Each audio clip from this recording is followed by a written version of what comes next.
ये बुक तो आप लोग जानते ही होंगे, भारत का संविधान, और इसको लिखा है एम लक्ष्मीकांत ने। ये ग्रंथ है पॉलिटी पढ़ने के लिए, और जिसने भी इस बुक से पढ़ लिया उसका बेड़ा पार हो गया।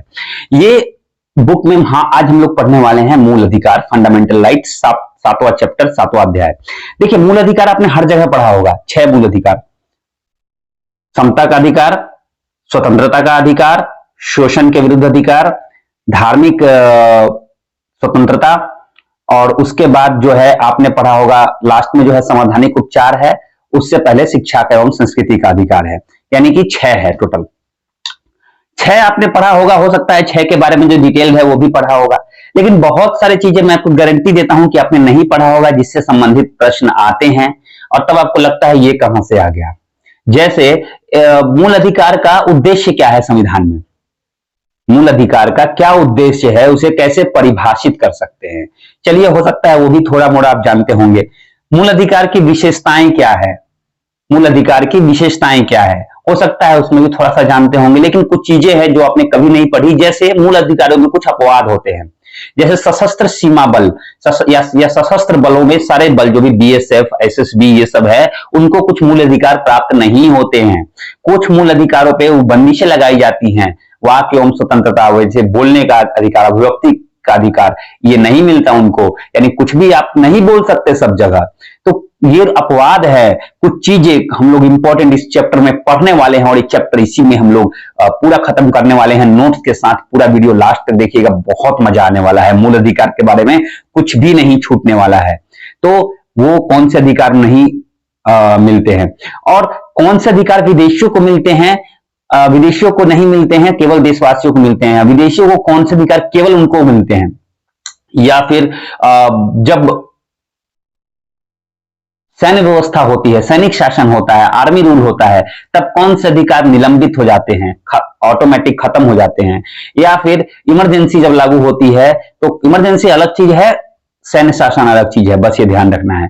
तो दोनों के बारे में पढ़ेंगे कि कौन सी व्यवस्था में कौन से जो है मूल अधिकार निलंबित हो जाते हैं, मूल अधिकारी का उद्देश्य क्या है, और सबसे बड़ी चीज मूल अधिकारों की आलोचना, किस आधार पर इसकी आलोचना की जा सकती है, उसके बारे में कि क्यों ये सही नहीं है। वो अगर आलोचना करने के लिए आप अगर एक तरफ उसकी विशेषता पढ़ रहे हैं, एक तरफ उसका आलोचना पढ़ रहे हैं, आलोचना आपको पूछ दिया जाए तो आप फंस जाएंगे। यहां हम लोग उसकी आलोचना भी करेंगे। तो सभी चीजें हमें इसमें पढ़नी है, सभी टोटल मूल अधिकार आपने बहुत जगह पढ़ा होगा। यहाँ पे हम लोग डिफरेंट तरीके से हर चीज, छोटी बड़ी चीज, इस किताब को पढ़ने का यही एक फायदा है कि हर चीज आपको पता होती है, कोई भी चीज आपसे छूटती बिल्कुल भी नहीं है। आइए लेके चलता हूं मैं आपको आपके नोट्स पर। नमस्कार दोस्तों, मेरा नाम उमंग कुमार सिंह है और स्वागत करता हूं मैं आप सभी लोगों का अपने ही चैनल एग्जाम नगरी में। और ये सीरीज चल रहा है, इससे पहले स्पेक्ट्रम का सीरीज चल रहा था। नहीं देखा हो अगर आपने पहले का वीडियो तो जाके देख लीजिए, डिस्क्रिप्शन बॉक्स में मैंने प्लेलिस्ट का लिंक डाल दिया है। स्पेक्ट्रम आधुनिक भारत का इतिहास 1000 पन्नों की पुस्तक है, पूरा नोट्स मैंने उसका जो है इसी चैनल पे डाला हुआ है। तो आइए मैं आपको लेके चलता हूं, बिना देर किए, बिना समय वेस्ट खराब किए हुए, सीधे आपको लेके चलता हूं अपने नोटबुक पे। और आइए नोटबुक से पढ़ते हैं, और साथ में जो है बुक लेके बैठिए और नोट्स बनाइए मेरे साथ। और एक बात और आप लोगों से कहनी थी, अगर चैनल को नहीं किया है सब्सक्राइब तो प्लीज सब्सक्राइब कर लीजिए, बहुत फायदेमंद रहेगा। देख लीजिए चैनल में कितने सारे कंटेंट अभी तक डाले जा चुके हैं। बहुत सारे शॉर्ट्स वीडियोस में डालते रहता हूं, अच्छी अच्छी जानकारियों वाले, तो उन्हें जरूर जाके देखिए। आइए लेके चलता हूं नोटबुक पे आपको। तो इस वक्त आपके सामने ये दोनों ही चीज़ें खुली हुई हैं। ये नोटबुक है, ये बुक है, और इस बुक को हम पलटते हैं, हम देखते हैं कि ये चैप्टर जो है 7वां चैप्टर हमें पढ़ना है, नीति निर्देशक तत्व से पहले है। और इसके बाद हम लोग नीति निर्देशक तत्व भी पढ़ेंगे। ये बहुत इंपॉर्टेंट चैप्टर है, ये मूल अधिकार को इंटरसेप्ट करता है। मूल अधिकार में कहीं ना कहीं ये कि चीज़ें अपवाद में इसमें भी आती हैं। तो देखिए, बहुत बड़ा चैप्टर है मूल अधिकार, आपने बहुत शॉर्ट में पढ़ा होगा। ये मूल अधिकार जो है बहुत बड़ा चैप्टर है। तो अगर हम लोग मूल अधिकार पढ़ते हैं तो कुछ चीज़ों को हमें ध्यान में रखना होगा। मैंने यहाँ पे लिख दिया है, देखिए, है ना। जैसे भारत का मैग्ना कार्टा 12 से 35 अनुच्छेद कहाँ से लिया गया है, अमेरिका से, भाग 3 में है। तो इसके बारे में हम लोग पूरा जो है पढ़ने वाले हैं। तो आइए बुक को मैं करता हूँ बंद और चलते हैं। आप लोग बुक खोल के नोट्स बनाइएगा, बहुत मज़ा आपको आने वाला है। और ये देखिए सारा जो है मैंने यहाँ पे पूरे चैप्टर को लिखा है और ये सारे नोट्स बन के तैयार है, सब पर वीडियो बना हुआ है, आप जाके ज़रूर देख लीजिएगा पीछे वाला वीडियो। और अभी मैं चलता हूँ सीधे मूल अधिकार पे। ये मूल अधिकार का समरी पेज है, इसको जरूर देखिए, मेरा समरी पेज आप लोग जरूर ध्यान से देखिएगा। समरी पेज बहुत ही इंपॉर्टेंट है। क्या है इस समरी पेज में? तो इस समरी पेज में जो भी चीज़ें हम लोग पढ़ेंगे वो लगभग सारी चीज़ें इसमें हैं। समरी में जो भी चीज़ें हम लोग पूरे चैप्टर में पढ़ेंगे वो सब है। देखिए मूल अधिकार चैप्टर 7 है। मेरा पेन ऑफ हो गया लगता है। मूल अधिकार चैप्टर 7 है। फंडामेंटल राइट्स अनुच्छेद ये आता है 12 से 35 के बीच में, है ना। इसे हम भारत का मैग्ना कार्टा भी बोलते हैं क्योंकि बहुत ही इंपॉर्टेंट है, तो इसे हम लोग भारत का मैग्ना कार्टा भी बोलते हैं। भाग है ये 3, भाग 3 संविधान के कौन से भाग में आता है? तो भाग 3 में आता है। अब इसमें हम लोग पढ़ेंगे सबसे पहले इसकी परिभाषा, कैसे हम लोग मूल अधिकार को परिभाषित कर सकते हैं। उसके बाद पढ़ेंगे उद्देश्य। उसके बाद 6 मूल अधिकारों को शॉर्ट में पढ़ेंगे, कौन कौन से 6 मूल अधिकार है जिसको आप लोग हमेशा का आपने केवल यही पढ़ा होगा।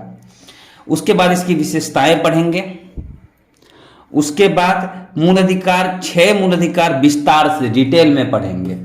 उसके बाद विदेशियों को कौन कौन से मूल अधिकार प्राप्त है वो पढ़ेंगे। राष्ट्रीय आपातकाल 352 और 356 में तथा सैन्य कानून में कौन से मूल अधिकार निलंबित हो जाते हैं उनके बारे में पढ़ेंगे। उसके बाद संपत्ति के अधिकार की वर्तमान स्थिति के बारे में पढ़ेंगे। इसकी कुछ वर्तमान स्थिति कुछ खास नहीं, इसे बस जो है मूल अधिकार से हटा दिया गया है, इसके बारे में पढ़ेंगे। अच्छा, मूल अधिकारों में अपवाद के बारे में पढ़ेंगे। ये क्या है भाई? तो मूल अधिकार तो हैं लेकिन मिलते नहीं हैं, है ना, कि कुछ लोगों को मिलते नहीं है, तो ये अपवाद हम लोग पढ़ेंगे। मूल अधिकारों की आलोचना, कौन से आधार पर इसकी आलोचना की जा सकती है, इसकी बुराई की जा सकती है, मूल अधिकार कैसे सही नहीं है, उसके बारे में पढ़ेंगे। उसके बाद मूल अधिकारी को महत्व, देखिए आलोचना और महत्व दोनों को मैंने साथ में यहाँ रखा है, तो मजा आने वाला है। और भाग 3 के बाहर का अधिकार कौन से हैं? कुछ अधिकार ऐसे भी हैं जो भाग 3 से बाहर हैं लेकिन मूल अधिकार में आते हैं, उनको पढ़ेंगे। तो आइए बिना देर किए हुए मैं शुरू करता हूँ। ये पेज का समरी है। जब भी आप कोई चैप्टर पढ़ते हो तो पेज का समरी जरूर रेडी कर लीजिए, बस समरी याद रहेगा तो आपको पूरा चैप्टर याद रहेगा। तो चलिए पहला टॉपिक हम शुरू करते हैं परिभाषा से। पहला टॉपिक जो है हम शुरू करते हैं कहाँ से? परिभाषा से। परिभाषा क्या कहता है, कैसे हम इसको परिभाषित करते हैं? देखिए मूल अधिकार का तात्पर्य है किससे है? राजनीतिक लोकतंत्र के आदर्शों की उन्नति से है। देखिए मूल अधिकारों का तात्पर्य राजनीतिक लोकतंत्र के आदर्शों की उन्नति से है, यानी राजनीतिक लोकतंत्र को एक विशेष महत्व प्रदान करता है ये परिभाषा, ये मूल अधिकार। तो परिभाषा इसको और अच्छे तरीके से परिभाषित कर सकते हैं कि इसके माध्यम से कठोर नियमों के खिलाफ आजादी मिलती है तथा विधायी तानाशाही को यह मर्यादित करता है ना। देखिए अगर मूल अधिकार नहीं होता, मान लीजिए आपका कोई अधिकार ही नहीं होता, तो जैसे चाहते वैसे जो है राजनीतिक पार्टियां आपका फायदा उठाती, आपके मूल अधिकारों के लिए आप कोर्ट में नहीं जा पाते क्योंकि वो अधिकार होते ही नहीं। तो अधिकार हैं तभी आपको कुछ आजादी भी मिली हुई है, कठोर नियमों के खिलाफ आजादी तथा विधायी तानाशाही, यानी कि जो तानाशाही जो सरकार कर सकती है वो मर्यादा में रहती है। किसके वजह से? मूल अधिकारों की वजह से। तो मूल अधिकारों में कुछ वर्ड आपको याद रखना है, अगर परिभाषा याद रखना है तो क्या? एक है कि राजनीतिक लोकतंत्र के आदर्शों की उन्नति, यानी राजनीतिक लोकतंत्र के आदर्शों को बनाए रखती है ये मूल अधिकार, लोकतंत्र को बनाए रखती है। दूसरा, कठोर नियमों के खिलाफ आजादी देती है। और तीसरा, विधायी तानाशाही को मर्यादित करती है, यानी मर्यादा में रखती है। तो ये 3 शब्द आपको याद रखने हैं अगर परिभाषा याद रखनी है तो। ठीक है कि मूल अधिकारों का तात्पर्य क्या है? राजनीतिक लोकतंत्र के आदर्शों की उन्नति, कठोर नियमों के खिलाफ आजादी और विधायी तानाशाही को मर्यादित करने का एक साधन, है ना, यही मूल अधिकार है। तो आशा करता हूं परिभाषा आप लोग समझ गए होंगे, आपको याद भी हो गया होगा। इसमें आपको ज्यादा जो है रटने की जरूरत नहीं है, हम लोग इसी प्रकार से पढ़ेंगे कि हमें रटने की आवश्यकता ही नहीं पड़े। अच्छा, यहां पर एक और तरीके से यहां परिभाषित किया गया है कि मूल अधिकार वे मूल सिद्धांत हैं जो व्यक्ति को भौतिक, नैतिक, बौद्धिक तथा आध्यात्मिक विकास प्रदान करते हैं। देखिए, मूल अधिकारों से हमें पता चलता है कि हम स्वतंत्र हैं, हम समान हैं, है ना, असमानता नहीं है, हम किसी भी धर्म को मान सकते हैं, हम अपना शैक्षणिक विकास कर सकते हैं, हम अपनी संस्कृति का आदर कर सकते हैं। तो हर तरीके से भौतिक रूप से, नैतिक रूप से अपने खुद की रक्षा कर सकते हैं। कैसे खुद को बचा सकते हैं? तो भौतिक, नैतिक, बौद्धिक और आध्यात्मिक विकास हमें मिलता है ना। ये हमें मूल अधिकार जो है हमें वो सिद्धांत प्रदान करते हैं। तो दोनों तरीकों से आपको चीजें, इसकी परिभाषा पता चल गई। तो आशा करता हूं पूरा परिभाषा आपको अच्छे से समझ में आ गया होगा। अब हम लोग देखते हैं उद्देश्य। क्या उद्देश्य है, क्यों मूल अधिकारों की आवश्यकता पड़ी? मूल अधिकार जो है कौन सी चिड़िया का नाम है हमने देख लिया। क्यों आवश्यकता पड़ी? सबसे पहला जो है टॉपिक वो है कानून की सरकार बनाना, है ना। कानून की सरकार, मूल अधिकार नहीं रहता तो शायद कानून भी नहीं रहता। भेदभाव रहित आजादी, है ना, जो है समानता हमें मिलता है, समानता का अधिकार। अगर ये समानता का अधिकार हमें नहीं मिला होता तो बहुत सारे भेदभाव होते, तो इससे हमें आजादी मिल जाती है। उसके बाद राष्ट्रहित एकता, है ना, मूल अधिकार सबको मिलता है एक साथ, प्रत्येक नागरिक को। ऐसा नहीं है कि भाई हिंदुओं को मिलेगा, मुसलमानों को नहीं मिलेगा, कालों को मिलेगा, गोरों को नहीं मिलेगा, है ना, बड़ी जाति को मिलेगा, छोटी जाति को नहीं मिलेगा। एक समान रूप से सबको मिलता है। तो यह राष्ट्रीय हित एकता को भी बढ़ावा देता है। प्रत्येक व्यक्ति को सम्मान तथा समान अवसर मिलता है, वही बात हो गई। तो ये कुछ विशेषताएं हैं, उद्देश्य हैं इसके। इस उद्देश्य से मूल अधिकारों को लाया गया था। अब देख लेते हैं 6 मूल अधिकार कौन कौन से हैं। समता का अधिकार, ये मैंने बगल में अनुच्छेद लिखा हुआ है। समता का अधिकार अनुच्छेद 14 से 18। देखिए, मैंने कहा मूल अधिकार 12 से 35 होता है ना। अब 12 और 13 कहां गया भाई? आपने तो 14 से आप नहीं पढ़ा होगा, तो 12-13 हम लोग पढ़ेंगे, है ना। 12-13 हम लोग पढ़ेंगे। पहले ये देख लीजिए, समता का अधिकार कौन सा है? 14 से 18, अनुच्छेद 14 से 18। स्वतंत्रता का अधिकार 19 से 22। इन सब के बारे में हम लोग डिटेल में पढ़ेंगे। अभी हम लोग बस संक्षिप्त देख रहे हैं। शोषण के विरुद्ध अधिकार अनुच्छेद 23 से अनुच्छेद 24। धार्मिक स्वतंत्रता का अधिकार अनुच्छेद 25 से अनुच्छेद 28।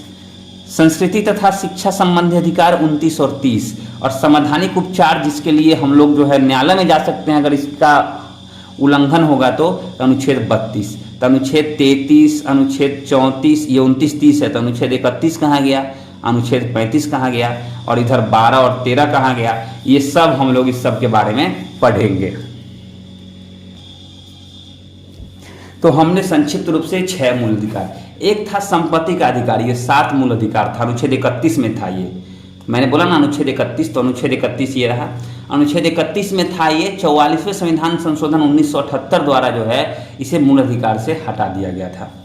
ठीक है, तो ये अनुच्छेद 31 इसलिए गायब हो गया। आगे देखते हैं। तो बस ये शॉर्ट में हमने बस पढ़ा समता का अधिकार 14 से 18, स्वतंत्रता का अधिकार, शोषण के विरुद्ध अधिकार, धार्मिक स्वतंत्रता, संस्कृति और शिक्षा संबंधी अधिकार, संवैधानिक उपचार। ये बस शॉर्ट्स में हमने लिस्टिंग की है। इसके बारे में डिटेल में आगे पढ़ते हैं। तो अब यहां पे इसकी विशेषताएं देख लेते हैं। अब इसकी विशेषताएं देख लेते हैं। ये पूरी विशेषता नागरिक तथा विदेशी दोनों के लिए है। ये देखिए, कभी विशेषताओं के लिए वर्णन करने के लिए आ जाए तो आप लोग जान लीजिए। पहली विशेषता है कि अब विदेशियों के, नागरिकों के लिए तो है ही और विदेशियों के लिए भी है। अदालती निर्णय द्वारा प्रतिबंध जो है इस पे लगाया जा सकता है। मतलब ऐसा नहीं है कि परमानेंट है, अब अदालत को भी अदालत चाहे तो इस पर प्रतिबंध लगा सकती है। उल्लंघन होने पर अदालत, देखिए यहां पे है कि अदालत चाहे तो रोक लगा सकती है, लेकिन अदालत नहीं चाहती, लेकिन कोई और रोक लगा रहा है तो इसके लिए आप अदालत में जा सकते हैं, अदालत इसको लागू कर सकती है। उसके बाद उच्चतम न्यायालय द्वारा, सुप्रीम कोर्ट इसको सुरक्षा देती है। आप कौन से न्यायालय में जा सकते हैं? सुप्रीम कोर्ट में जा सकते हैं। उच्च न्यायालय में भी जा सकते हैं। स्थायी नहीं है, यानी इसमें संशोधन किया जा सकता है लेकिन केवल संशोधन अधिनियम द्वारा। मूल ढांचे में कोई परिवर्तन नहीं किया सकता, संशोधन कर सकते हैं लेकिन मूल ढांचे में कभी कोई परिवर्तन नहीं कर सकते। आपातकाल के दौरान अनुच्छेद 20 और 21 को छोड़ के सभी निलंबित हो जाती है ना। आपातकाल जब होता है, इमरजेंसी लागू होती है, तो अनुच्छेद 20 और अनुच्छेद 21 को छोड़ के बाकी सब जो है खत्म हो जाता है। तो ये जो है कुछ विशेषताएं हैं। अब मैंने जो कहा था कि 12 से 35 हम लोगों ने पढ़ा था और हम लोगों ने शुरू किया था 14 से, है ना, समता या समानता का अधिकार। तो फिर मैंने कहा था कि 12-13 कहाँ गया, 31 कहाँ गया, 32 हमने पढ़ा संवैधानिक उपचार, तो 33 कहाँ गया, 34 कहाँ गया। तो इस सब हम लोग शॉर्ट में देख लेते हैं। देखिए अनुच्छेद 33 क्या कहता है।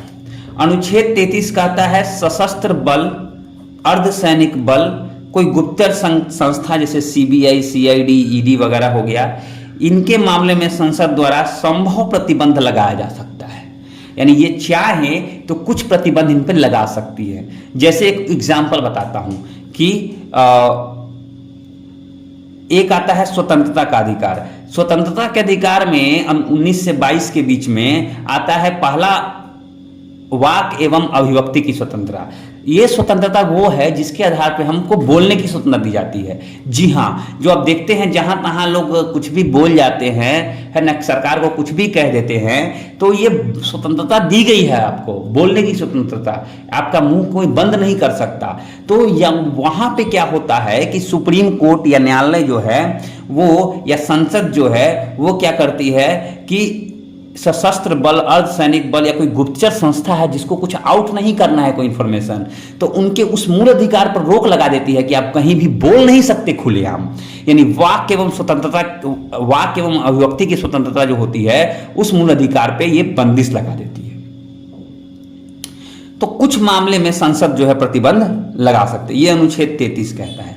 अनुच्छेद 34 क्या कहता है कि सैन्य शासन इलाके में जहां पे सेना का शासन है, मिलिट्री का शासन है, वहां पे प्रतिबंध लग सकता है। ये 34, तो 33 और 34 लगभग दोनों एक समान है।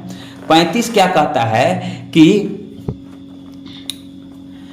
संसद द्वारा देश में एकता को बनाए रखने हेतु विशेष कानून या मूल अधिकार लाया जा सकता है ना। तो ये अनुच्छेद 35 है। अनुच्छेद 31 संपत्ति का अधिकार, ये तो खत्म हो गया है, हम सभी जानते हैं। अनुच्छेद 12, अब 12 और 13 देखते हैं। 12 में राज्य की परिभाषा मूल अधिकारों के संबंध में बताई गई है। अनुच्छेद 13 में मूल अधिकारियों से असंगत विधियां, यानी कौन कौन सी चीजें मूल अधिकारों में गलत हैं उन चीजों को बताया गया है। तो इसके बारे में डिटेल में हम लोग भी पढ़ेंगे। तो ये कुछ अलग चीजें थी जो कि सब जगह नहीं बताई जाती, लेकिन इस बुक में है, हमने देखा। तो हमने अभी तक क्या क्या देख लिया? हमने अभी तक देख लिया इसका परिभाषा, उद्देश्य, 6 मूल अधिकार शॉर्ट्स में देखा है, अभी हमको डिटेल में देखना बाकी है, इसकी विशेषताएं। अब हम लोग देखेंगे मूल अधिकार, 6 मूल अधिकार डिटेल में, है ना। यहाँ पे देखिए कैसे मैंने समरी बनाया था और समरी के आधार पे जो है हम इसको पढ़ रहे हैं। तो चलिए मूल अधिकार विस्तार से, है ना। तो अनुच्छेद 14 से 18 कहता है समता या समानता का अधिकार। जैसा कि इसके नाम से पता चलता है, इसके नाम से हमें पता चलता है कि समता या समानता का अधिकार यानी सब समान, है ना। 14 से 18, 14 में क्या है? विधि के समक्ष क्षमता, समता, सभी के लिए समान कानून। देखिए सभी नागरिक, भारत में जितने भी नागरिक है सब पर एक समान कानून लागू होता है, किसी पे अलग अलग कानून लागू नहीं हो, ये बोलता है अनुच्छेद 14। अपवाद में क्या है? अपवाद में मैंने सब में अपवाद में बताया है। अपवाद यानी जहां ये लागू नहीं है ना। जैसे राज्यपाल और राष्ट्रपति के लिए समान कानून नहीं है, वो तो भारत का प्रथम नागरिक है। हम कहते हैं कि सभी नागरिकों के लिए समान कानून, तो राष्ट्रपति पे क्यों नहीं? तो यही अपवाद में है कि राष्ट्रपति तो राज्यपाल पे ये कानून लागू, सब एक समान कानून लागू नहीं होते हैं। संसद को भी विशेषाधिकार है। संसद भी कानून, संसद में कौन होता है? कोई ना कोई नागरिक नेता बना हुआ रहता है, लेकिन उन पे नहीं चलता, उनको गिरफ्तार नहीं कर सकते, केस नहीं चला सकता इसलिए उन पे। उसके बाद राज्य विधानमंडल सदस्य जो होते हैं, विधायक वगैरह, उनको विशेषाधिकार होता है। और विदेशी शासक, कोई राजदूत आता है, कोई अतिथि आता है, कोई गेस्ट आता है, उनको इजीली आप अरेस्ट नहीं कर सकते, उन पर केस नहीं चलाया जा सकता, उन पर मुकदमा नहीं चलाया जा सकता। तो कानून उनके लिए कुछ अलग होते हैं। एक तरह का कानून इन सभी लोगों का नाम खाली याद रखिएगा। किसको? सबसे ऊपर राष्ट्रपति राज्यपाल को, उसके बाद सांसदों को, उसके बाद विधायकों को, और उसके बाद जो कुछ गेस्ट आते हैं दूसरे देश से उनको। इन सब, ये सब अपवाद में हैं। इन सब पर क्या नहीं चलता? एक समान कानून नहीं चलता है, तो ये अपवाद में है। ठीक है। अब अनुच्छेद 15,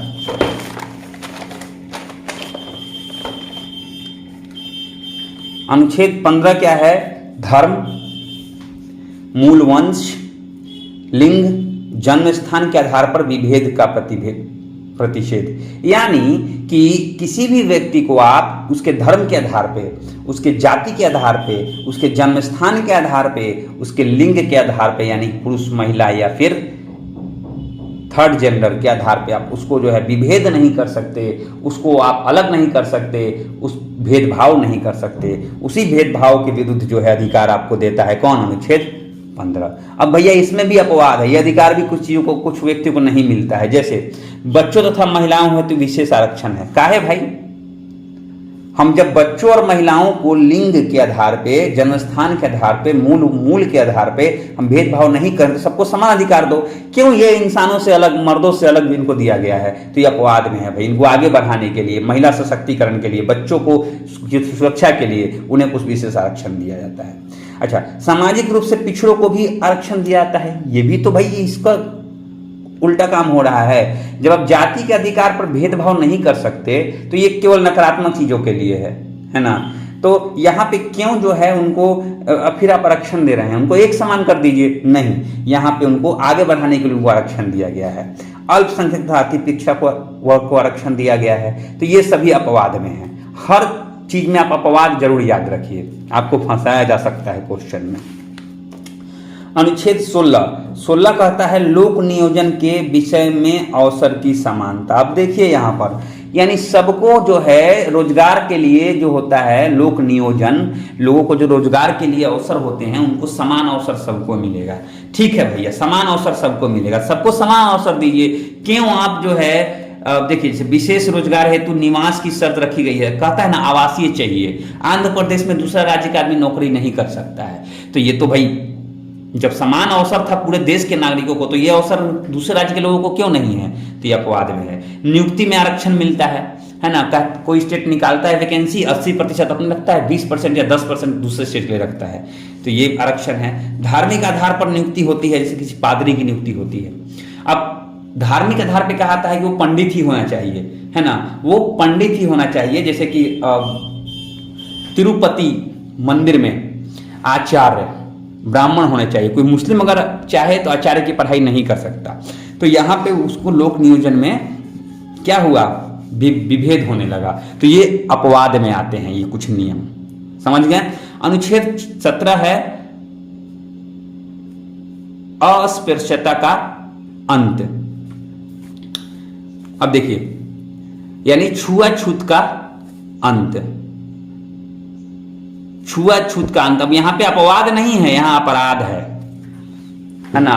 कौन कौन सी चीजें अपराध है इसके अंतर्गत आती हैं, बस ये जान लीजिए, आपको जानना बेहद जरूरी है। जी हाँ, ये आपको जानना बेहद जरूरी है। पहला, सार्वजनिक पूजा स्थल पर आप किसी को रोकते हैं तो अपराध है। दुकान या होटल या मंदिर में रोक लगाते हैं तो अपराध है। पिछली जाति को बेइज्जत करते हैं तो अपराध है। अस्पताल या शैक्षिक स्थल पर आप किसी विशेष जाति के लोग को रोक लगाते हैं तो अपराध है।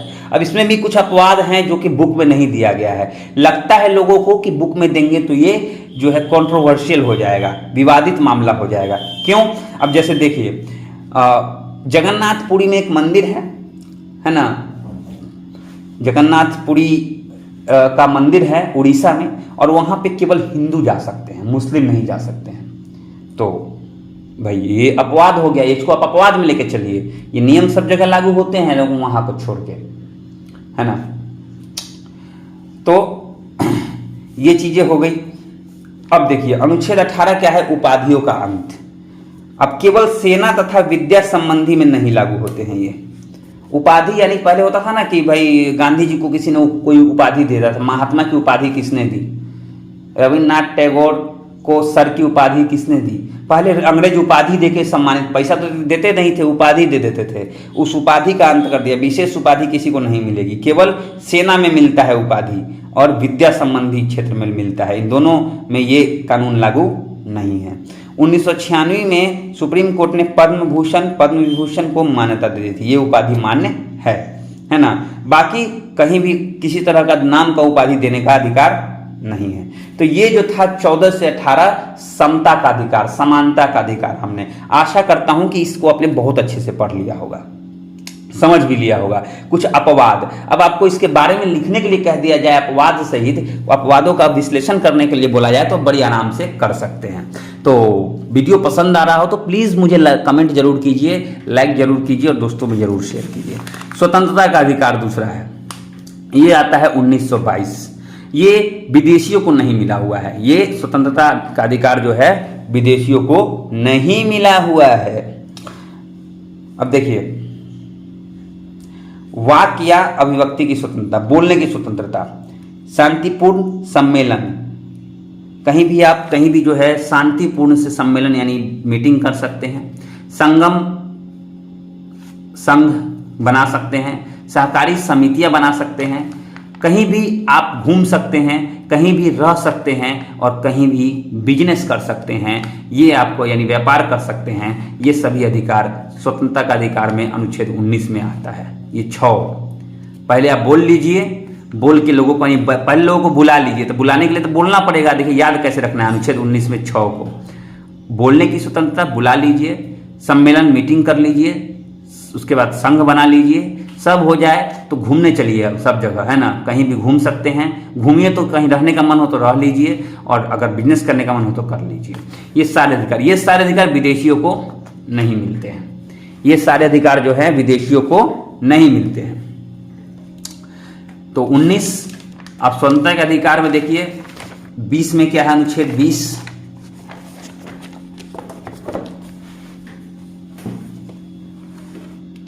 अनुच्छेद 20 है दोष सिद्धि के संबंध में संरक्षण। क्या है ये, तो देखिए दोष सिद्धि मतलब किसी को दोषी कैसे करार दिया जाए। सबसे पहले उसी समय के कानून द्वारा जब अपराध हुआ हो, बाद में कोई कानून लागू हो गया तो वो कानून उस पर नहीं चलेगा। अगर कोई 1996 में किसी ने अपराध किया है तो 1996 में जो कानून था उसी के अनुसार उसको सजा मिलेगी। एक अपराध हेतु एक बार सजा मिलेगी, 2 बार सजा नहीं मिलेगी। इसलिए एक बार जो मर्डर कर दिया जेल चला गया, 5 को मर्डर करे तो सजा उसका समान ही है।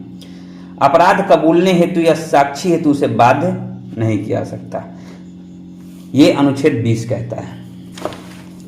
अनुच्छेद 21 कहता है प्राण एवं दैहिक स्वतंत्रता, ये विदेशियों को मिली हुई है, ये भी मिली हुई है। क्या है, तो भाई अपने प्राण की रक्षा करना, अपने देह की रक्षा करना सबका अधिकार है ना। मेनका मामला 1978 सुप्रीम कोर्ट द्वारा क्या किया गया, प्रतिष्ठा के साथ जीने का अधिकार। अब देखिए आपके कोई व्यक्ति अगर ऐसा कार्य करता है जिससे आपकी प्रतिष्ठा में हनन होती है जानबूझ के, है ना, तो ये अनुच्छेद 21 प्राण एवं दैहिक स्वतंत्रता के विरुद्ध आता है। स्वच्छ पर्यावरण, जीवन रक्षता, निजता यानी प्राइवेसी, अगर ऐसा कोई कार्य करता है जैसे आपको कोई प्राइवेट वीडियो छुड़ा के डाल दिया, है ना, तो वो क्या है, प्राण एवं दैहिक स्वतंत्रता के विरुद्ध है। स्वास्थ्य, आपके स्वास्थ्य कोई हानि पहुंचाना चाह रहा है तो ये सारे जो है अनुच्छेद 21 प्राण एवं दैहिक स्वतंत्रता के अंतर्गत आते हैं। यानी वह कोई भी वैसी स्वतंत्रता जिसमें जो है आपको प्राण एवं दैहिक यानी आपके शरीर पे कोई तरह की जो है परेशानी आ रही हो। अब देखिए जैसे प्रतिष्ठा जाएगी तो हो सकता है कि आप सुसाइड कर ले, हो सकता है कि आपको प्रॉब्लम आ जाए, ऐसा कुछ हो जाए, तो ये जो है आपको इस पे जो है ध्यान देने की आवश्यकता है। स्वच्छ पर्यावरण, जीवन रक्षता, निजता, स्वास्थ्य, इन सब चीजों पे ध्यान देना है। तो ये सारी चीजों से मामले जुड़े हुए मामले प्राण एवं दैहिक स्वतंत्रता में आते हैं। 14 वर्ष की उम्र तक निःशुल्क शिक्षा, ये बाद में इसे ऐड कर दिया गया था। निःशुल्क कानूनी सहायता आपको दी जाएगी, ये जो है बाद में इसे इसमें 21 में ऐड कर दिया गया था। अच्छा, कुछ चीजें इसमें और आती हैं प्राण एवं दैहिक स्वतंत्रता में। ध्यान से सुनिएगा, यही तो है लक्ष्मीकांत से पढ़ने का फायदा कि आपको सब कुछ पता चल जाता है। जैसे अकेले कारावास में आपको बंद कर दिया गया किसी अंधेरे कोने में, उसके विरुद्ध आप कह सकते भाई ऐसा नहीं कर सकते। हथकड़ी लगाए जाने के, आप हथकड़ी नहीं लगाना चाहते, आपको ऐसे ही आप अपनी मर्जी से अरेस्ट होकर जाना चाहते हैं, वो आपका अधिकार है। अमानवीय व्यवहार कोई कर सकता है, उसके विरुद्ध जा सकते हैं।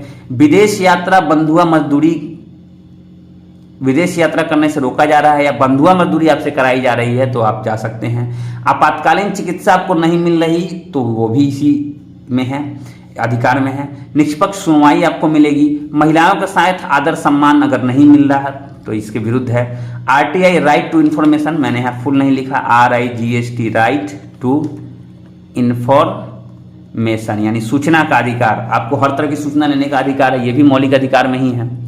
सामाजिक सुरक्षा तथा परिवार को संरक्षण, सामाजिक तथा आर्थिक न्याय आपको मिले, विद्युत बिजली आपको मिलती रहे, ये सभी जो है इसी अधिकार में आते हैं। तो समझ गए होंगे, प्राण एवं दैहिक स्वतंत्रता, प्राण एवं देह को कोई नुकसान न पहुंचे, तो इससे संबंधित चीजें जो है इसमें आती हैं। शिक्षा का अधिकार, अब शिक्षा का अधिकार में क्या है, शिक्षा का अधिकार ये 86वां संशोधन में 21 क में जोड़ा गया था। 21 क में शिक्षा का अधिकार 86वां संविधान संशोधन 2002 में इसको जोड़ा गया था। 6 से 14 वर्ष, ये देखिए इसमें क्या था, पहले यहाँ था 14 वर्ष तक, लेकिन यहाँ कर दिया गया 6 से 14 वर्ष तक निःशुल्क शिक्षा दी जाएगी, है ना। तो 86वां संविधान संशोधन 21 क में मूल अधिकार में से जोड़ दिया गया। क्यों? क्योंकि मूल अधिकार में विशेष व्यवस्था होती है भाई, ये कोर्ट में हम जा सकते हैं, बहुत इंपॉर्टेंट चीज, हर कोई ध्यान रखता है इसका, इसलिए इसमें इसको ऐड कर दिया गया। 21 का देख लिया, आते हैं अनुच्छेद 22 देखते हैं। अनुच्छेद 22 कहता है निरोध एवं गिरफ्तारी के संबंध में। अब देखिए यहाँ दो मामले हैं, एक है साधारण कानूनी मामला, एक है हिरासत मामला। ये सब थोड़ा बड़ा चोरी हो गया। गिरफ्तारी का कारण आपको जानना बहुत जरूरी है, जिसको गिरफ्तार कर रहे हैं उसको गिरफ्तारी का कारण जरूर बताइए। मन मुताबिक विधि परामर्शदाता यानी मन मुताबिक वकील वो रख सकता है। 24 घंटे के अंदर उसे न्यायालय में पेश करना है और बिना सबूत के, अगर सबूत नहीं मिलता है 24 घंटे के अंदर में छोड़ भी देना है। ये साधारण कानूनी मामलों में मिलता है। हिरासत मामले में जो है 3 माह से अधिक विस्तार नहीं किया सकता हिरासत को। अगर अरेस्ट किया है तो 3 माह तक आप उसे रख सकते हैं, यानी निरोध, ये निरोध वाला मामला है। कहने का मतलब कि नजरबंद कह सकते हैं इसको। और खतरा है कोई देश के लिए तो 3 माह तक आप रख सकते हैं, है ना। निरोध का आधार किस आधार पर रख रहे हैं उसको बताना है, और बचाव में वो अपना प्रतिवेदन दे सकता है, एप्लीकेशन दे सकता है। तो ये सारी चीजें इसमें हैं। तो ये गिरफ्तारी है, ये निरोध है, अनुच्छेद 22 में है। अब देखिए अनुच्छेद 23 और 24 क्या कहता है। ये सब हम लोग किसमें पढ़ रहे हैं, ये सभी चीजें हम लोग जो है, जो हमने पढ़ा था 19 से 22 स्वतंत्रता का अधिकार, वो खत्म हो गया। 19 से 22 ये स्वतंत्रता का अधिकार था। अब यहाँ पे तीसरा अधिकार क्या है, शोषण के विरुद्ध अधिकार, 23 और 24। अब 23 और 24 में क्या कहता है, तो अनुच्छेद 23 में कहता है कि मानव दुर्व्यापार यानी जबरदस्ती मानव से गलत व्यापार कराना, या बलात् श्रम जबरदस्ती उनसे मेहनत करवाना यानी बंधुआ मजदूरी करवाना, ये दोनों ही के खिलाफ आपको अधिकार देता है ये अनुच्छेद 23। और अनुच्छेद 23 शोषण के विरुद्ध अधिकार, बच्चों की खरीद बिक्री नहीं कर सकते, उनके साथ अनैतिक व्यवहार नहीं कर सकते, दास व्यवस्था तो खत्म ही हो चुकी है ना, उनके इच्छा विरुद्ध कार्य नहीं करवा सकता। ये सारी चीजें जो है किसमें आती हैं, अनुच्छेद 23 में। लेकिन इसमें भी एक अपवाद है, अनिवार्य सैन्य सेवा। अगर सेना में हैं तो अनिवार्य आप कभी भी जो है सेना में भर्ती किया जा सकता है। यहां आपसे जबरदस्ती काम, जब देश की सुरक्षा पे सवाल आएगा तो आपसे जबरदस्ती कार्य लिया जा सकता है। यह है अपवाद में है। अनुच्छेद 24, अनुच्छेद 24 क्या कहता है, कारखानों में बालकों का नियोजन, है ना, 14 वर्ष से कम उम्र के बच्चों का नियोजन जो है प्रतिबंध है, अनुच्छेद 24। देखिए 23-24 वही है शोषण, है ना। शोषण में क्या क्या आ सकता है कुछ अब खुद से भी सोचना होगा। 14 वर्ष से कम उम्र के बच्चों का नियोजन प्रतिबंध है। बाल श्रम संशोधन 2016 में आया था, जिसमें 14 से 18 वर्ष के बच्चों पर रोक लगा दिया गया था। पहले 14 वर्ष था, यानी 15, 16, 17 था, लेकिन बाद में 2016 में नियम आया कि नहीं 18 वर्ष तक तो आप काम ले ही नहीं सकते हैं। तो ये समझ में आपको आ गया होगा। धार्मिक स्वतंत्रता यानी 25 से 28, अनुच्छेद 25 क्या कहता है? धर्म को मानना। कोई भी धर्म आप चाहें तो आप मान सकते हैं, उसके लिए आप बाध्य तो बिल्कुल भी नहीं हैं। किसी भी धर्म का आचरण कर सकते हैं, जैसे कि आप अगर सिख बन गए तो आप सिख वाली पगड़ी पहन सकते हैं, आप मुस्लिम बन गए तो मुस्लिम वाली टोपी पहन सकते हैं, उसका आचरण कर सकते हैं, प्रचार कर सकते हैं, ये आपका अधिकार है। अनुच्छेद 25। अनुच्छेद 26 कहता है कि धार्मिक पोषण प्रायोजन। मान लीजिए ऑलरेडी आप हिंदू धर्म में हैं तो आप उसका आयोजन, कोई कार्यक्रम कर सकते हैं, कहीं भी धार्मिक प्रबंध कर सकते हैं, या धार्मिक संपत्ति का अर्जन भी, कोई दान दक्षिणा दे रहा है तो वो आप अर्जित कर सकते हैं, संगठन बना सकते हैं और उसका कोई विशेष नाम रख सकते हैं। ये अनुच्छेद 26 कहता है। अनुच्छेद 27 कहता है धार्मिक कार्य का विकरण राज्य करों से नहीं, यानी कि राज्य से आप, राज्य जो है, यहाँ दो चीजें हैं अनुच्छेद 27 कि धार्मिक कार्य का जो वितरण है वो आप राज्य से उसके लिए पैसा नहीं ले सकते हैं, राज्य के पैसे से नहीं कर सकते हैं। लेकिन इसका एक उल्टा भी है कि राज्य जो है धार्मिक कार्य का पैसा अपने उपयोग में नहीं ले सकता है, यानी उसको टैक्स नहीं मिलेगा, टैक्स फ्री रहता है, कर मुक्त। देखिए लिख दिया है, कर मुक्त रहता है। हो गया? तो इतना समझ में आया आपको, है ना? 25 से 28 हमने क्या पढ़ा, एक बार रिकैप कर लेते हैं। समता का अधिकार 14 से 18, स्वतंत्रता का अधिकार फिर 19 से 22, है ना? 23 और 24 का था शोषण के विरुद्ध अधिकार, और फिर 25 से 28 धार्मिक स्वतंत्रता। आगे चलते हैं, 5वां नंबर।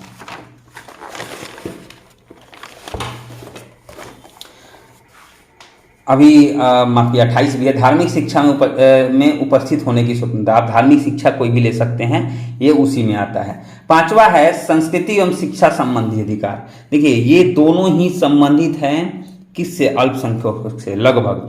क्या है? अनुच्छेद 29 और 30 क्या कहता है? अनुच्छेद 29 और कहता है धार्मिक अल्पसंख्यकों को सुरक्षा और अल्पसंख्यकों को शिक्षा, ये दोनों ही अल्पसंख्यक से हैं। प्रश्न आ जाता है कभी कभी पीसीएस के पीटी वगैरह में कि अल्पसंख्यकों से सुरक्षा संबंधित कौन से अनुच्छेद आते हैं, कौन से मूल अधिकार हैं? तो अनुच्छेद 29 और अनुच्छेद 30। धार्मिक अल्पसंख्यकों को सुरक्षा, एक सुरक्षा है ना, और एक है शिक्षा। तो 29 और 30 दोनों आते हैं इसमें। अब छठा है संवैधानिक उपचार, अनुच्छेद 32। उपचार मतलब क्या होता है? ट्रीटमेंट होता है। उपचार का मतलब होता है ट्रीटमेंट। कैसा ट्रीटमेंट? तो कभी प्रॉब्लम आ जाए, इसको संविधान की आत्मा या संविधान का हृदय भी कहा गया है। क्यों? क्योंकि ये है तभी मूल अधिकार है। कितना भी अधिकार बना दीजिए, कितना भी कुछ भी कर दीजिए, अगर उसके खिलाफ, उसके लिए आप कोर्ट में नहीं जा सकते, कोर्ट उसको बचाता नहीं है, सुरक्षा नहीं देता है, सरकार या संसद की तरफ से उसको सुरक्षा नहीं मिलती है, तो वो बेकार है। आपको कोई भी उसका हनन कर सकता है ना? तो यहाँ पे यही जो है अनुच्छेद 32 करता है। वो क्या करता है? मूल अधिकारियों को संरक्षण करता है, बचाव करता है। कैसे बचाव करता है उसके बारे में हम लोग डिटेल में पढ़ते हैं। ये दो तरीके से है। पहले तो आपको उच्च न्यायालय में जाना होगा। उच्च न्यायालय में ये अनुच्छेद हो जाता है 226 और उच्चतम न्यायालय में हो जाता है अनुच्छेद 32, है ना? उद्देश्य क्या है? मूल अधिकारों की संरक्षण की गारंटी। अगर कभी आपको लगता है कि आपके मूल अधिकार का हनन हो रहा है, आपको आपके मूल अधिकार नहीं मिल रहे हैं, तो आप सीधे उच्च न्यायालय में जा सकते हैं अनुच्छेद 226 के तहत, या अनुच्छेद 32 के तहत आप उच्च न्यायालय में न्याय नहीं मिल रहा तो सुप्रीम कोर्ट, उच्चतम न्यायालय में जा सकते हैं, वहां आपको न्याय मिल जाएगा। तो कैसे ये कोर्ट न्याय देते हैं, कैसे उसका बचाव करते हैं, उसके बारे में जानते हैं। ये लोग रिट जारी करते हैं। एक रिट एक जो है आदेश पत्र होता है। इस आदेश पत्र समझिए कि ये न्यायालय का आदेश पत्र होता है, इसे कोई भी अमान्य नहीं कर सकता, इसकी अवमानना नहीं कर सकता। तो रिट जो है के 5 क्षेत्र है, 5 तरह के रिट जारी होती है। एक होता है बंदी प्रत्यक्षीकरण, पूरा डिटेल में जानेंगे, पहले ही जान लीजिए कौन कौन से होते हैं। बंदी प्रत्यक्षीकरण, परमादेश, प्रतिषेध, उत्प्रेषण और अधिकार परीक्षा, ये हमने जाना। अब देखिए दोनों में ही अंतर है। रिट उच्चतम न्यायालय भी जारी करता है और रिट उच्च न्यायालय भी जारी करता है। दोनों ही न्यायालय जारी करते हैं। दोनों में क्या अंतर है? पहला देखिए, उच्चतम न्यायालय सुप्रीम कोर्ट और उच्च न्यायालय हाई कोर्ट। उच्चतम न्यायालय सुप्रीम कोर्ट केवल मूल अधिकार हेतु कर सकता है, लेकिन उच्च न्यायालय अन्य मामले हेतु भी रिट जारी कर सकता है। यानी सुप्रीम कोर्ट बहुत बड़ा न्यायालय है, इसको इतना समय नहीं है कि सब मामले के लिए रिट जारी करती रहे। ये केवल अगर मूल अधिकार का सवाल आता है तो इसका रिट बहुत इंपॉर्टेंट होता है, इसलिए रिट जारी करता है। ये कोई अन्य मामले में भी आदेश जारी कर सकता है। दूसरा, सभी व्यक्ति चाहे देश के हो या देश के किसी भी राज्य या भाग का हो, वो उनके विरुद्ध जो है यह रिट जारी कर सकता है। लेकिन उच्च न्यायालय जिस राज्य का उच्च न्यायालय उसी राज्य के व्यक्ति के विरुद्ध कर सकता है। यानी कि अगर आपके मूल अधिकार का हनन किसी दूसरे राज्य में हो रहा हो तो आपका मामला उच्च न्यायालय में नहीं जाएगा, वो कहां जाएगा? सुप्रीम कोर्ट में जाएगा, क्योंकि सुप्रीम कोर्ट को ही शक्ति है कि किसी दूसरे स्टेट के भी विरुद्ध जो है ये आदेश पत्र जारी कर सकता है। तीसरा, रिट न्याय क्षेत्र को नकारा नहीं जा सकता है ना, यानी इसके न्याय क्षेत्र सब जगह है, इसे कोई नहीं नकार सकता। यहां पे नकारा जा सकता है, क्यों? क्योंकि अगर ये राज्य के बाहर काम करता है, राज्य के बाहर का अगर रिट जारी कर देता है किसी व्यक्ति के विरुद्ध या किसी संस्था के विरुद्ध तो इसको नकार सकते हैं, लेकिन इसको नहीं नकार सकते। ये कर दिया तो वो आदमी कहीं का हो देश में चलेगा, लेकिन यहां नकारा जा सकता है। तो दोनों में अंतर समझ गए। कभी ये पूछा जाए कि सुप्रीम कोर्ट जो उच्चतम न्यायालय रिट जारी करता है और उच्च न्यायालय रिट जारी करता है, दोनों के बीच का अंतर क्या है, तो आप आराम से उसका जवाब दे सकते हैं। थोड़ा डिटेल में जानते हैं कि रिट क्या होता है।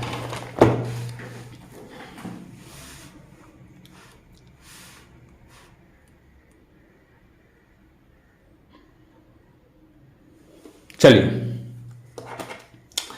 यहां देखिए, पहला होता है बंदी प्रत्यक्षीकरण। एक प्रत्यक्षीकरण का शाब्दिक अर्थ अगर आपको समझ में आ गया तो आपको यह समझ में आ जाएगा। इसका मतलब होता है प्रस्तुत करना।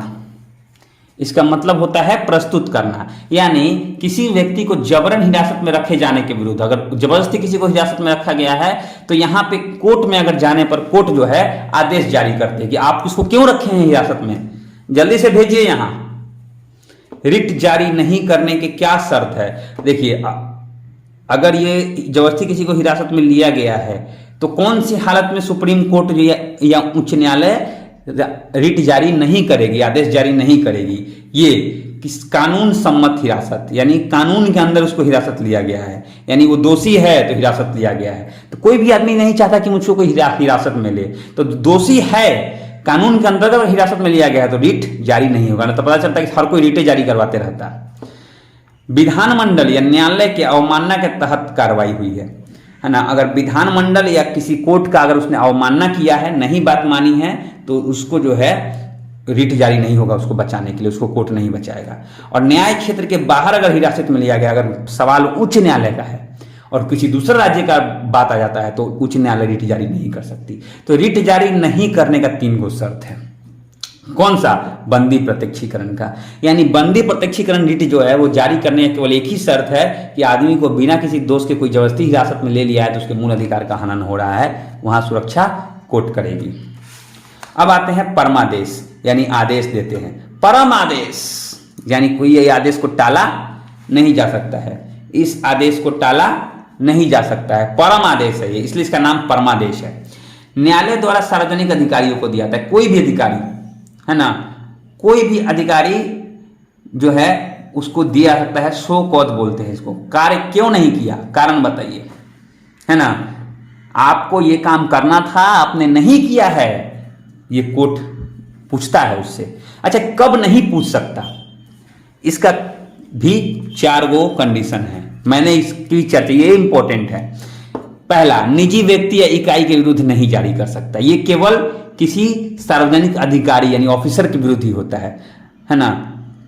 अब कोई निजी व्यक्ति अपना काम नहीं कर रहा तो उससे कोर्ट नहीं पूछ सकती अपना काम क्यों नहीं किए भाई, खाना क्यों नहीं खाए, ऑफिस क्यों नहीं गए, ये नहीं पूछ सकता कोर्ट। गैर संवैधानिक विभाग, कोई ऐसा विभाग जो संवैधानिक नहीं है, अपने से कोई ऑफिस खोल के बैठा हुआ है, वैसे अधिकारी को नहीं कर सकता। राष्ट्रपति या राज्यपाल के विरुद्ध, राष्ट्रपति या राज्यपाल के विरुद्ध नहीं किया सकता। उच्च न्यायालय के न्यायाधीश के विरुद्ध नहीं किया सकता, यानी राज्यपाल राष्ट्रपति को, उच्च न्यायालय के न्यायाधीश को नहीं पूछा जा सकता कि अपने अपना कार्य क्यों नहीं किया। समझ गए। अब है प्रतिषेध। प्रतिषेध का अर्थ होता है रोकना। देखिए शाब्दिक अर्थ समझिए, हमें समझना है, ये वीडियो बनाने का जो है मेन ये है समझना, तो हमें समझना है रोकना। अधीनस्थ न्यायालय को कार्य क्षेत्र से बाहर कार्य करने से रोकना, यानी उच्च न्यायालय है अगर जारी कर रहा है, कोई ऐसा कार्य कर रहा है जो उसके कार्य क्षेत्र से बाहर है, लिमिट से बाहर है, तो उसको रोक लगाना। केवल न्यायिक और अर्धन्यायिक प्राधिकरण के विरुद्ध जारी होता है, यानी केवल न्यायिक, सिविल कोर्ट, डिस्ट्रिक्ट कोर्ट, इन सब के विरुद्ध जारी होता है, किसी आदमी या संस्था के विरुद्ध ये जारी नहीं होता है।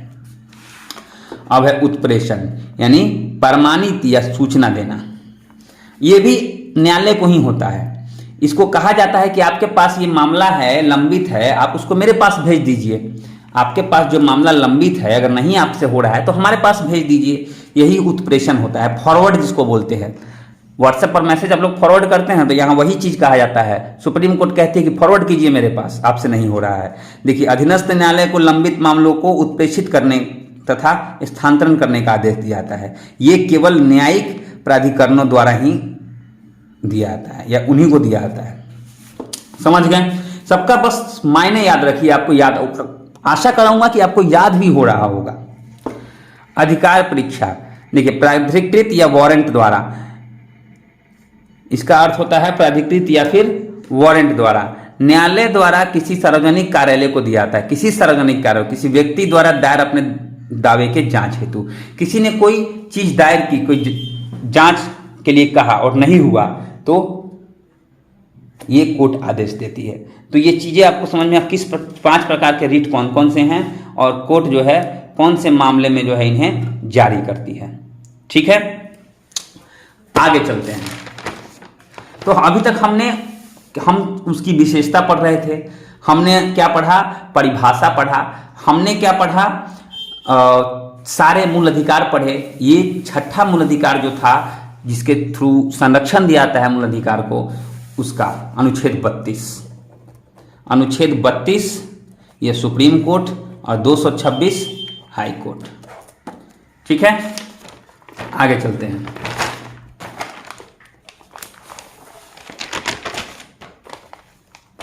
अब देखिए, यहां पे जिसका हमें इंतजार था वो यहां पे आ गया है, सशस्त्र बल या मूल अधिकार कानून, है ना। अब है सशस्त्र बल या मूल अधिकार कानून। ये क्या है भैया? तो अनुच्छेद 33 क्या कहता है? देखिए, हमने शॉर्ट में पढ़ा था, अभी डिटेल में पढ़ लेते हैं। क्या कहता है? समुचित कार्य तथा अनुशासन हेतु अर्ध सैनिक बल, पुलिस बल, खुफिया एजेंसी सीबीआई, आईबी के मूल अधिकारों पर मुक्ति युक्त प्रतिबंध संसद को लगाने का अधिकार है। यह अनुच्छेद 33 कहता है। आप लोग समझ गए होंगे इस चीज को कि कोई ऐसी संस्था जिसको कोई बात नहीं कहनी है तो उस पर जो है उसके कुछ मूल अधिकारों पर रोक लगाया जा सकता है, नहीं तो मूल अधिकार का उपयोग करके वो सब कुछ बक देगा। कुछ चीजें जो है सीक्रेट रखनी होती है, सीक्रेट रखने के लिए, अनुशासन बनाए रखने के लिए संसद जो है ये सभी पर अर्धसैनिक, पुलिस बल, खुफिया एजेंसी, इन सब पर प्रतिबंध लगा सकती है उसके मूल अधिकार पे। यही अनुच्छेद 33 कहता है। यही क्या कहता है? अनुच्छेद 33 कहता है। ये अधिकार क्या है? केवल संसद को है, इस पर न्यायालय में इसको चुनौती नहीं दी सकती। अगर इसने किसी संस्था पर ये रोक लगा दिया तो इसके लिए पुलिस विभाग, खुफिया विभाग, है ना, सशस्त्र बल कोर्ट में नहीं जा सकती। भाई हमें क्यों नहीं बोलने दिया जा रहा है, हमें क्यों नहीं सीक्रेट बताया दिया जा रहा है, ये सब कोर्ट में जाके आप नहीं कह सकते। संसद ने रोक लगा दी तो उसका आप मान रखिए, आप मत बोलिए कहीं कुछ। अब देखिए, सैन्य अधिनियम 1950, नौसेना अधिनियम 1950, वायुसेना अधिनियम 1950 और पुलिस बल अधिनियम 1966। ये 3 अधिनियम, है ना, जल थल वायुसेना तीनों के लिए 1950 में लागू हो गया था और पुलिस बल के लिए 1966 में लागू हुआ था।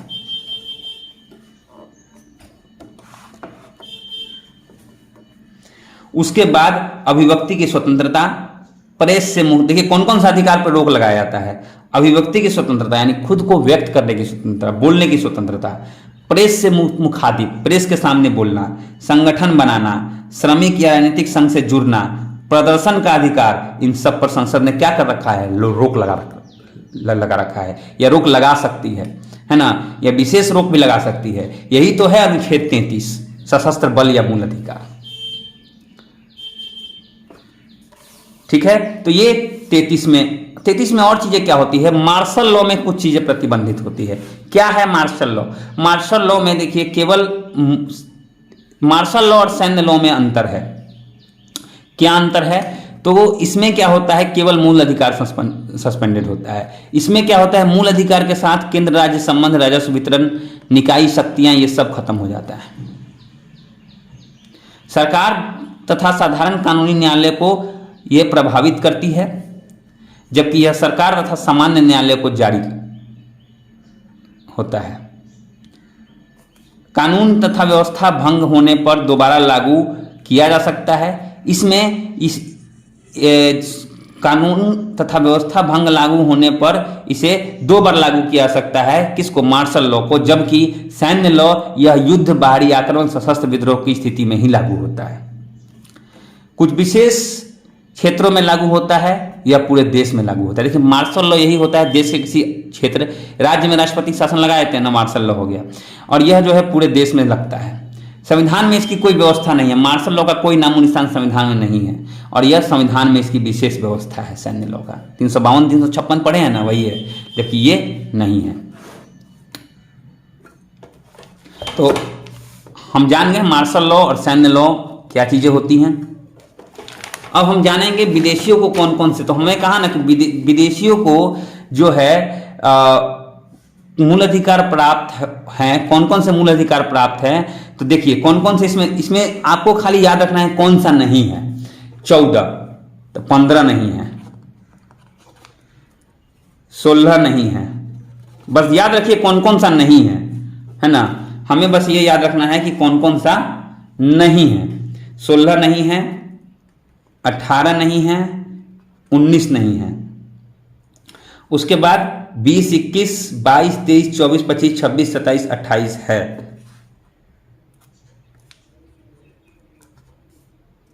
उनतीस नहीं है, 30 नहीं है, और 32 नहीं है। यहां देखिए 32 तक खैर सबके लिए है। 15, 16, 18, 15, 16, 18, 19 और 29, 30, 3 सीरीज याद रखिए। 15, 16, 18, 19 और 29, 30, ये सबको छोड़कर बाकी सब जो है विदेशियों को भी प्राप्त हैं, है ना।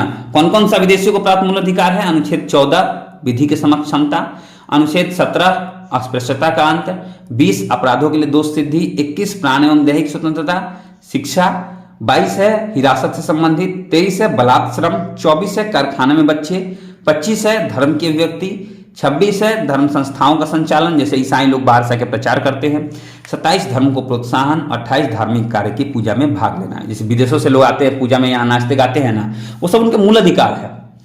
तो बस 15, 16, 18, 19 और 29, 30 इसको छोड़ के बाकी सारे अधिकार विदेशियों को प्राप्त होते हैं। मूल अधिकारों में अपवाद क्या है? देखिए कुछ अपवाद है जो मूल अधिकार तो हैं लेकिन लागू नहीं होते हैं। जैसे संपदाओं आदि के अर्जन के लिए उपबंध करने वाली विधियां, जिसको अधिग्रहण कहते हैं। आपने सुना होगा अभी अभी राम मंदिर बना है अयोध्या में। अयोध्या में क्या हुआ है कि राम मंदिर बनाने के लिए जो रास्ते को चौड़ीकरण हुआ था, उसमें जितने बीच में जितने घर आए सबको जमीन का अधिग्रहण कर लिया गया, या सड़क बनाने के लिए जमीन का अधिग्रहण किया जाता है, सरकार उन्हें ले लेती है ना। तो यहाँ पे अनुच्छेद 14 यानी समता का अधिकार, अनुच्छेद 19 नहीं लागू होता है। यहाँ पे कोई जबरदस्ती जो है उस पर कोर्ट में नहीं जा सकता, उसके लिए देना ही देना है उचित मूल्य पर। विनियमों का विधि मान्यकरण, जैसे भूमि सुधार, जमींदारी व्यवस्था की समाप्ति संबंधित, ये भाग 3 ख से संबंधित है। यहाँ पे भूमि सुधार के मामले में अगर कोई सरकार कदम उठा रही है तो वहां कोई आवाज नहीं उठा सकता। तीसरा है निदेशक तत्वों को प्रभावी करने वाली अधिक्रिया, ये आप नीति निर्देशक तत्व में पढ़ेंगे। अनुच्छेद 14 अनुच्छेद 19 के आधार पर नीति निर्देशक तत्वों को लागू करने वाली विधियां अमान्य या अवैध नहीं होंगी। इससे क्या पता चलता है? नीति निर्देशक तत्व में अनुच्छेद 14 अनुच्छेद 19 का कहीं उल्लंघन हुआ है तो वो विधि अमान्य नहीं है, अवैध नहीं है, वो वैध है। ये अपवाद में आता है ये सारी चीजें। लास्ट पेज है मूल अधिकारों की आलोचना। अब देखिए कौन कौन से ऐसे पॉइंट है जिसके आधार पे आप मूल अधिकारों की आलोचना कर सकते हैं, है ना। मूल अधिकारों की आलोचना, जैसे व्यापक सीमाएं, सबसे पहले इसकी व्यापक सीमा है, ऐसा नहीं है कि मूल अधिकार बना दिया गया तो बस वो लागू है, कई जगह अपवादों में इसको उस पर रोक लगा दी गई है। उसके बाद सामाजिक एवं आर्थिक अधिकार नहीं है, आर्थिक रूप से कोई अधिकार नहीं है, उसमें आर्थिक अधिकार का चर्चा नहीं है। सदस्य स्पष्टता का अभाव, स्पष्ट नहीं है कहीं भी, जहां है वहां पे वो काट उसका दे दिया गया है। स्थायी तत्व का अभाव है, स्थायित्व नहीं है, संसद द्वारा इसमें कम ज्यादा कर सकते हैं। आपातकाल के दौरान ये खत्म हो जाता है, यानी जब जरूरत होता है तभी खत्म हो जाता है। महंगा उपचार है, अब सुप्रीम कोर्ट और हाई कोर्ट में इजीली कोई नहीं जा सकता, यहाँ जाने के लिए वकील को ही लाखों रुपए देने पड़ते हैं, तो हर कोई नहीं जा सकता, यहाँ प्रॉब्लम है। निवारक निरोध है ना, यहाँ प्रॉब्लम है, इसके आधार पर इसकी आलोचना की गई है। तो ये कुछ जो है मोस्टली आपको समझ में आ गया होगा। निवारक निरोध में गिरफ्तारी के विरुद्ध जो संरक्षण है वहां पे जो है स्पष्टता का अभाव है, तो इन सब चीज के आधार पे हम उसका आलोचना कर सकते हैं कि ये सब के मामले में गलत है। आप भी सोचोगे कई जगह मूल अधिकार दिया गया है, छीन भी लिया गया, कई जगह स्पष्टता का अभाव है, स्थायी तो है ये नहीं है, संसद को जो है इसमें कम ज्यादा करने का अधिकार है। अच्छा, क्या इसका महत्व है ये जरूर ध्यान दीजिए, ये आपको पढ़ना ही पढ़ना है, इसको आप स्किप नहीं कर सकते, बहुत इंपॉर्टेंट है, ध्यान दीजिएगा, ध्यान से देखिएगा।